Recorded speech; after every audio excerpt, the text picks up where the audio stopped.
Hello students, good morning to all and I am Nandini ma'am. So today students I am discussing about the anti-gout remedies part 2. Students part first में हम anti-gout drug क्या होते हैं उसका introduction and उसके classification in various type of medicine जो कि हम अपने गाउट की डिजीज़ को ट्रीटमेंट करने के लिए यूज़ में लाते हैं हम पढ़ चुके हैं। और रिमेनिंग का जो टॉपिक है वो अब हम पार्ट का कवर करते हैं अपने सेकेंड पार्ट में। So let get started anti-gout remedies part 2।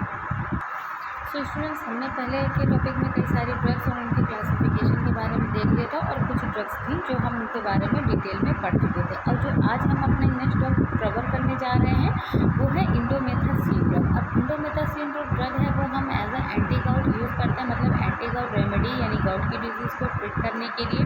अब इसकी जो डोज है 25 to 50 mg twice a day and 7 to 5 days के लिए ली जा सकती है ताकि हमें पेन में आराम मिल सके, हमारी जो पेन है उसे रिलीफ मिल सके। गैस्ट्रिक इंटॉलरेंस का हाई होता है।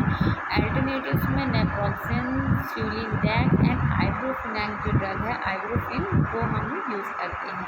ग्लूकोकॉर्टिकॉइड्स जो है वो वेरियस सर्विल केसेस में यूज़ की जाती है। एक्शन जो है इसका नॉन स्पेसिफिक है एंड जो प्रेडनिसोलोन है वो 30 to 40 mg per day and reduce the 5 mg 10 mg per day इसका हम देखते हैं। एंड ये ड्रग जो है ग्लूकोकॉर्टिकॉइड्स की हम अपनी गाउट की डिजीज़ को ट्रीट करने के लिए यूज़ में लाते हैं।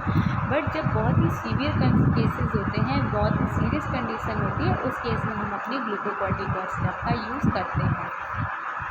Long term treatment of a gout, अगर हम अपनी गाउट की डिजीज़ है और क्योंकि एक्यूट एंड क्रोनिक दोनों ही होती हैं और अगर हम लॉन्ग ट्रीटमेंट चला रहे हैं तो देखते हैं कि क्या होता है। रिड्यूस द प्लाज्मा यूरेटिक लेवल, हमारे प्लाज्मा लेवल में जो यूरेट लेवल है उसका लेवल जो है वो डिक्रीज़ हो सकता है। Do not prevent the acute attacks, और आप एक्यूट अटैक्स को भी प्रिवेंट नहीं कर सकते हैं। डिमिनिश इंडिसेंट of the renal damage, therapy started only after the substitution due to the acute attack, it may be delay and recovery but pre existing therapy should not be stop in the case of the acute. क्या होता है कि कोई भी अगर renal damage की condition है तो फिर उसमें भी एक इंजरी डैमेज की कंडीशन हमें देखने को मिल सकती है। और थेरेपी हम तब स्टार्ट कर सकते हैं जब हमें एक्यूट गाउट का अटैक्स जो है वो पड़ रहा है, उस केस में हम इसे डिले ना करें और हम अपना इसे स्टार्ट कर सकते हैं अपनी गाउट की डिजीज़ की थेरेपीज़ को। इसके बाद जो हम दूसरी ड्रग यूज़ कर रहे हैं यूरिकोर्सिविक ड्रग। अब ये हमारी प्रोबेंडिलिक के नाम से आती है, प्रोबेंडिलिक के नाम से। ये क्या करते हैं, orally initiate dose 0.5 mg once a day 3 times, मतलब एक दिन में 3 बार आप इसे ले सकते हैं एंड 0.5 mg इसका डोज रेजिमेन है एट द पर रेजिमेन के हिसाब से।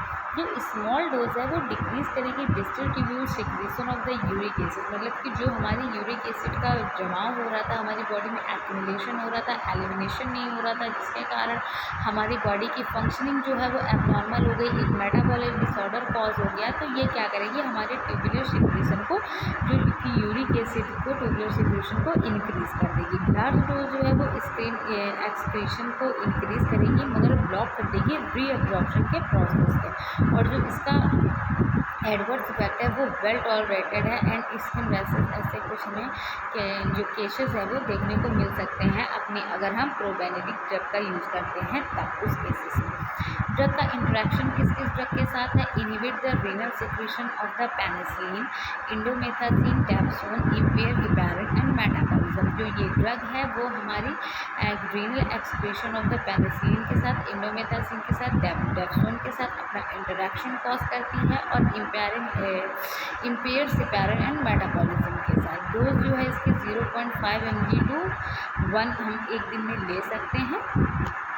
अब हम देखते हैं अपनी जो दूसरी ड्रग यूज़ करने जा रहे हैं। दूसरी ड्रग जो हम अपनी यूज़ कर रहे हैं वो सल्फेनपैराजोल ड्रग यूज़ करने जा रहे हैं और जो इसका एक्शन एंड एडवर्स इफेक्ट है वो सेम हमारे होते हैं प्रोबेनिसिन एक की ड्रग जो भी हम प्रीवियसली पढ़ चुके हैं। और इसको भी क्या है वंस या ट्वाइस डेली हम ले सकते हैं, मतलब दिन में एक बार या 2 बार। और ये जो है ड्रग अगर क्रोनिक गाउट की डिजीज़ है तो उसे ट्रीटमेंट करने के काम में आती और जो इसकी डेली डोज की रिकमेंडेशन है वो 200 mg per day and increase कर सकते हैं 400 to 800 mg पर डे के हिसाब से। सो ये हमारी ड्रग है। अब दूसरी जो है ड्रग हमारी बेंजोब्रोमाजोन ड्रग है। अब ये क्या करती है, inhibit the tubular reabsorption of the uric acid. जो हमारे ट्यूबुलर में यूरिक एसिड का रिब्जॉर्प्शन है उसे इनहिबिट कर देती है and 40 to 80 mg once a daily ले सकते हैं and combination with the allopurinol. अगर हम एलोपेरिनॉल ड्रग के साथ के कॉम्बिनेशन में भी हम इस ड्रग का यूज़ कर सकते हैं। ज़ैंथीन ऑक्सीडेज इनहिबिट, जिसे हम एलोपेरिनॉल मतलब जो हमारी एलोपेरिनॉल ड्रग है वो ज़ैंथीन ऑक्सीडेज इनहिबिटर की तरह काम करती है हमारी बॉडी में। तो analogue of the hypoxanthine inhibit the biosynthesis of the uric acid. जो हमारी एलोपेरिनॉल ड्रग है वो हमारे हाइपोज़ैंथीन की एक एनालॉग ड्रग है और ये हमारी क्या करती है, जो यूरिक एसिड की बायोसिंथेसिस हो रही थी उस सिंथेसिस को होने से रोकती है। मतलब as a uric acid inhibitor हमारा ये ड्रग वर्क करती है। फार्माकोकाइनेटिक इसकी 80% एब्जॉर्ब हो जाती है ओरली एंड जो टी हाफ है वो 2 से 3 घंटे तक का मतलब 2 to 3 आवर्स तक का हमें देखने को मिल सकता है। मैकेनिज्म ऑफ एक्शन देखिए, प्यूरिन कैटाबॉलिज्म हाइपोज़ैंथीन मतलब प्यूरिन्स है हमारा उसके कैटाबॉलिज्म में फिर हमें हाइपोज़ैंथीन की कंडीशन देखने को मिलेगी और हाइपोज़ैंथीन कन्वर्ट हमारा हो जाएगा ज़ैंथीन में। जब हमारी एलोपेरिनॉल जो है वो ज़ैंथीन ऑक्सीडेज की ड्रग है वो कहा जाएगी हमारी यूरिक एसिड में।